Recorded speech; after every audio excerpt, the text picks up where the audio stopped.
दोपहर तक मैं कचहरी के इर्द गिर्द घूमता रहा। उसके बाद सोरन सिंह के पास आ गया। सोरन सिंह का ख्याल था कि शायद मैं उसकी इस पेशकश से फायदा उठाने आया हूं, लेकिन जब मैंने उसे बताया कि मैं यहाँ सिर्फ तफरीह करने आया हूं, तब भी उसने मेरी खातिर मदारत में कोई कमी ना आने दी। मैंने पहले ही बिजनेस ट्रिप में उसे काबू कर लिया था। सोरन सिंह ने मुझे बताया कि कर्नल बाजवा उस पर खास तौर से मेहरबान है। उसने पंडा के बहुत से ऑफिसर मैस की बाकायदा सप्लाई उसे दिला दी है और आर्मी हेडक्वार्टर में भी उसकी बाकायदा रजिस्ट्रेशन करवा दी है। उसके जरिए मुझे इस बात का भी इल्म हुआ कि कर्नल बाजवा ने एक दो मरतबा मुझसे मिलने की भी ख्वाहिश जाहिर की है।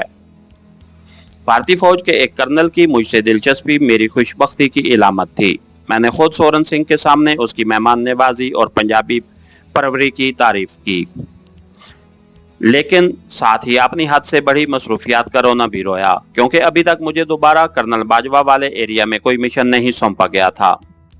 सोरन सिंह ने मुझे एक मरतबा फिर अच्छी खासी तनख्वाह और बहुत सारे अलाउंसेस की पेशकश की, लेकिन मैंने उसे बताया कि नौकर मालिक के रिश्ते में दोस्ती नाम की कोई चीज़ बाकी नहीं रह जाती, सिर्फ अतात ही अतात रह जाती है, और मैं उसे अपना दोस्त बनाना चाहता हूँ। मैं उसकी फर्म के लिए बतौर कमीशन एजेंट काम करने के लिए हर वक्त तैयार हूँ। जैसे ही कोई ऑर्डर मिला अपनी कमीशन खरी कर दूंगा। मेरी इस बात ने सोरन सिंह को खुदा जाने मुतासिर किया या नहीं, अलबत्ता ये ज़रूर था कि वो मुझे खोने पर हरगिज़ तैयार नहीं था और एक कारोबारी शख्स की तरह अपने बिजनेस के लिए फ़ायदेमंद असामी को किसी न किसी सूरत अपने काबू में रखना चाहता था। अगले 2 रोज़ तक मैं उसकी मेहमान नवाजी से लुत्फ अंदोज होता रहा। फिर मैं वापस लुधियाना आ गया। लुधियाना में प्रकाश की ज़बानी इल्म हुआ कि बाबूजी को पुलिस पकड़ कर ले गई है। मेरे जहन में बहुत से खदशात ने सर उठाया। अगर उन्हें पुलिस कप्तान के कत्ल के जुर्म में पकड़ा गया है तो मामला वाकई खतरनाक है, वरना सूरत हाल इतनी खराब नहीं।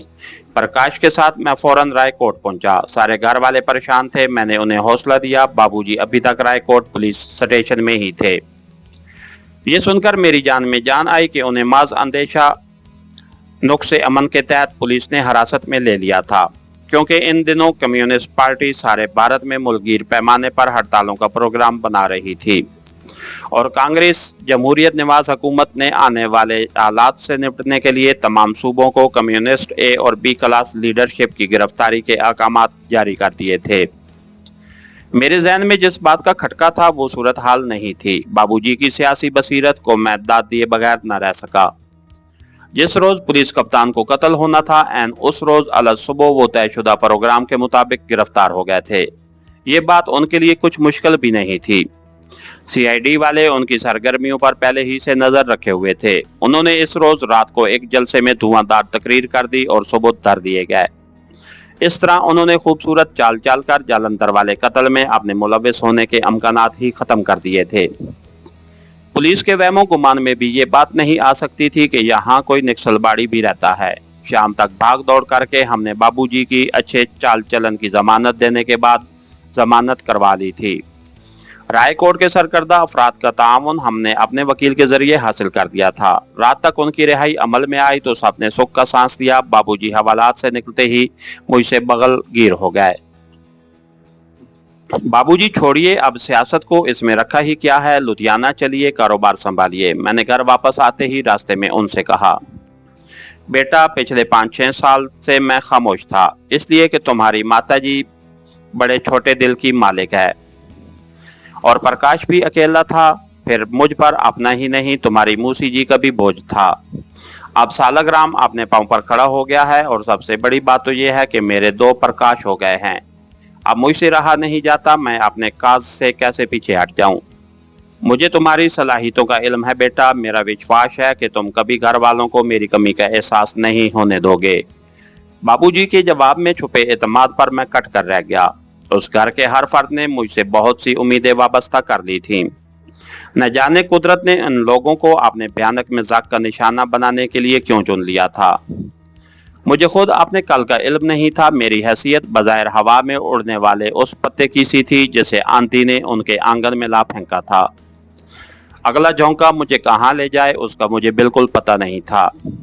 कभी कभी तो इन लोगों की हालत पर मुझे रहम आने लगता था। उस वक्त मेरा दिल चाहता कि यहाँ से भाग जाऊं, कहीं और पनाह ले लूं, कोई और सेफ हाउस बना लूं, मुमकिन है इस मरहले पर मेरी जुदाई उन पर ज्यादा शाक न गुजरे, लेकिन वो अजीम जज्बा जो मेरे वजूद में कार फरमा था उन सब जज्बों पर गालिब आ जाता।